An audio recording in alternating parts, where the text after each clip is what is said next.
Hello, friends and neighbors, and welcome to the poem of the day for today, Saturday, October the 11th, 2025. If you follow the channel at all, you'll notice I didn't post a poem yesterday, uh, and that's because it was a very busy work day. I had a work event after normal hours that required me to be there very late, and it was nice. It was all really good. Like, I don't mean to complain, but I was not able to get home, and I didn't see it ahead of time, so I didn't really plan ahead. And all that's fine and good, except that I was kind of proud of the streak I had going. I had 85 days straight of posting a poem, and my streak broke yesterday. So that's a shame, but that's okay. And we will just start a new streak today. So happy Saturday to everyone. And we're going to continue along with reading through the poems of Edgar Allan Poe. For me, they've been a bit hit or miss, to be honest. But it's easy to find, I think, common themes and resonances through his work. His focus was narrow and yet deep, I would say, unique for its time and influential for many writers after him. Today we will read Fairyland, and I again forgot to check the year. So if I could just have a moment. 1829, Fairyland from 1829. And I think he revisits and expands on this poem 2 years later. So in a couple days, we'll be hearing another Fairyland poem. But this one was new to me when I read it to try to prepare it this morning. And I think it's a little bit more of a deep cut, so it might be new to a lot of all of you as well. So this is Fairyland from 1829 by Edgar Allan Poe. Dim vales and shadowy floods and cloudy-looking woods whose forms we can't discover for the tears that drip all over. Huge moons there wax and wane, again and again and again. Every moment of the night, forever changing places, and they put out the starlight with the breath from their pale faces. About 12 by the moon dial, one more filmy than the rest, a kind which, upon trial, they have found to be the best, comes down, still down, and down with its center on the crown of a mountain's eminence, while its wide circumference in easy drapery falls over hamlets, over halls, wherever they may be, o'er the strange woods, o'er the sea, over spirits on the wing, over every drowsy thing, and buries them up quite in a labyrinth of light. And then how deep, oh deep, is the passion of their sleep. In the morning they arise, and their moony covering is soaring in the skies with the tempests as they toss, like almost anything, or a yellow albatross. They use that moon no more, for the same end as before. Videlicet attent, which I think extravagant. It's atomies, however, into a shower dissever, of which those butterflies of earth who seek the skies and so come down again, never contented things, have brought a specimen upon their quivering wings. Okay. This is structurally one long stanza, with rhyming couplets. The entire poem is rhyming couplets with some instances of internal rhyme within it. And so I think read as one stanza, what is interesting to me formally about this is that there's no break to naturally suggest a contrast or to naturally suggest a discontinuation or a separation spatially or temporally. And so the poem still has a movement to it, but the movement to it is one of, I think, process and flow rather than clearly demarcated stages, which was something that I thought was interesting about it. The poem primarily, I think, describes the kind of terrifying, sublime aspect of nature from, at the beginning, a much grander, stood back, wider scope scale, and then moves towards the smaller, more precise, microscopic realities of it. And to defend that, I'll just point out that the first 4 lines deal with dim veils, shadowy floods. So large things that are formless, shapeless, hard exactly to define, cloudy looking woods. So this is, this is being described. Cloudy looking, I think, is so interesting because I feel as though it could be described just as, the woods being infiltrated by the clouds. That's clunkier to say infiltrated there, but cloudy looking woods suggests that there aren't clouds there. Maybe just that the woods themselves have a cloudy looking quality at this time. And then whose forms we can't discover for the tears that drip all over.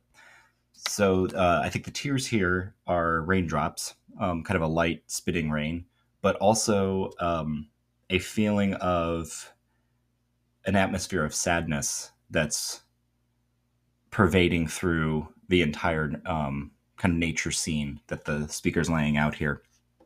And so those first 4 lines are giving us images that are veils, shadows, clouds, and misty rain. All of these things are things that are kind of formless, that obscure our vision, that make things less precise, harder to see, more mysterious.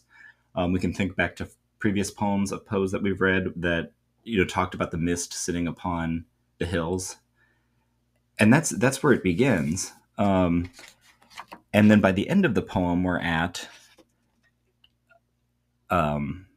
the extravagance of the atomic, the smaller the atomic, and there the speaker could name things like the shower and butterflies.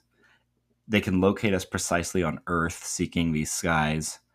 But then there's still this mystery of something coming down and bringing a specimen on its wings.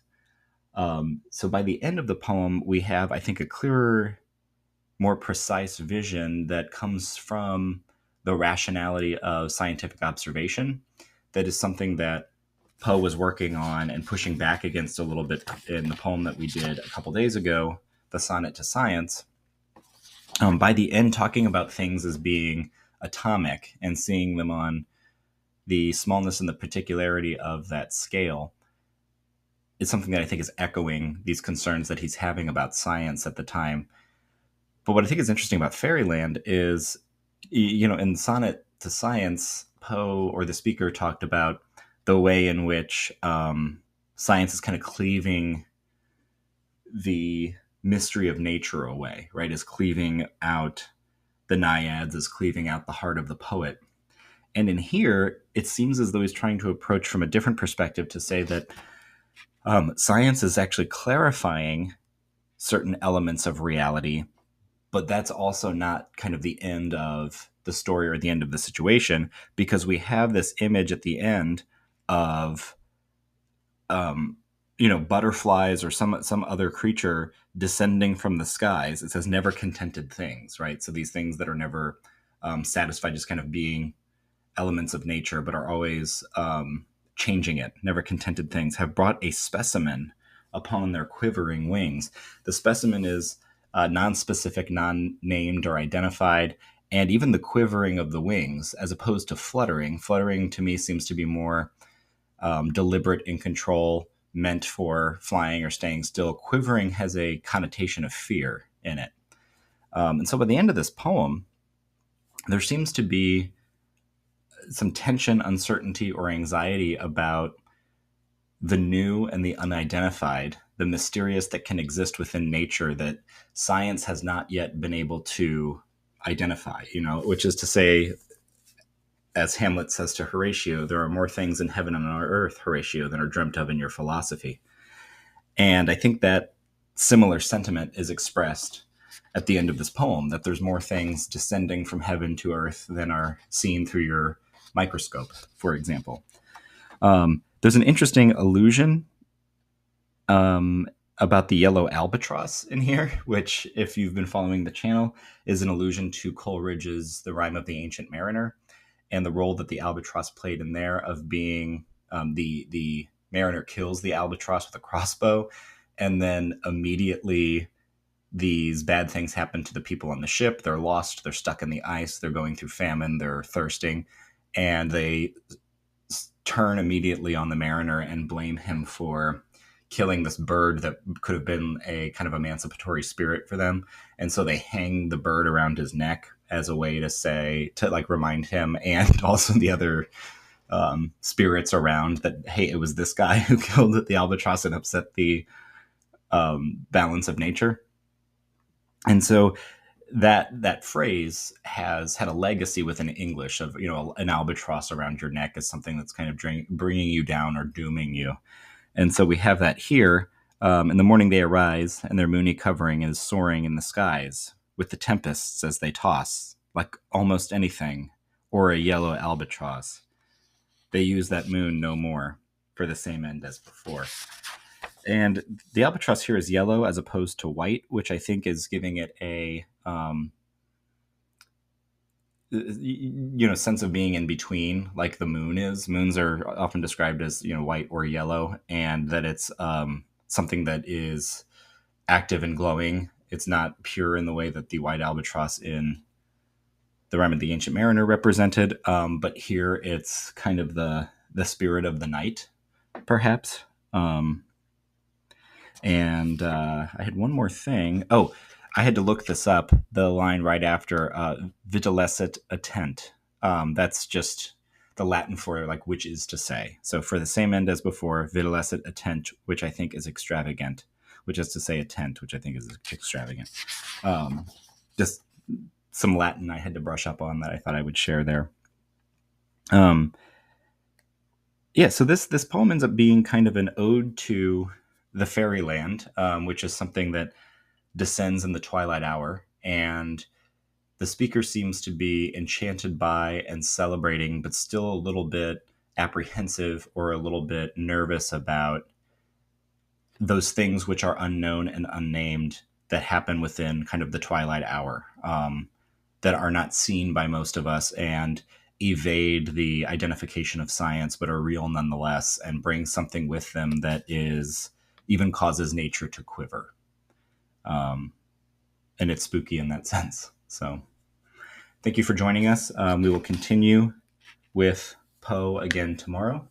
And if you have anything else to add about the poem, I would be thrilled to hear it somewhere in comments wherever you're encountering this video. And please have a blessed and wonderful and peaceful rest of your day.